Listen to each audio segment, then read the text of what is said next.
বাঁকুড়া জেলা পুলিশের পলক প্রকল্পে জেলা পুলিশের উদ্যোগে ও ইনপুট থানার ব্যবস্থাপনায় বিনামূল্যে চক্ষু পরীক্ষা শিবির হলো। একটি বেসরকারি স্বেচ্ছাসেবী সংস্থার সহযোগিতায় শুক্রবার বগা হাই স্কুলে এই শিবিরের আয়োজন করা হয়।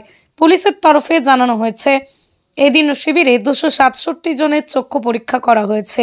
তাঁদের মধ্যে 43 জনের ছানি ধরা পড়েছে। বিনামূল্যে তাঁদের ছানি অপারেশনের জন্য পুরুলিয়ার একটি বেসরকারি চক্ষু হাসপাতালে নিয়ে যাওয়া হচ্ছে। 89 জনকে চশমা দেওয়া হয়েছে। শিবিরে উপস্থিত ছিলেন ইন্দপুর থানার ওসি মনোরঞ্জন নাগ সহ থানার পুলিশ কর্মীরা।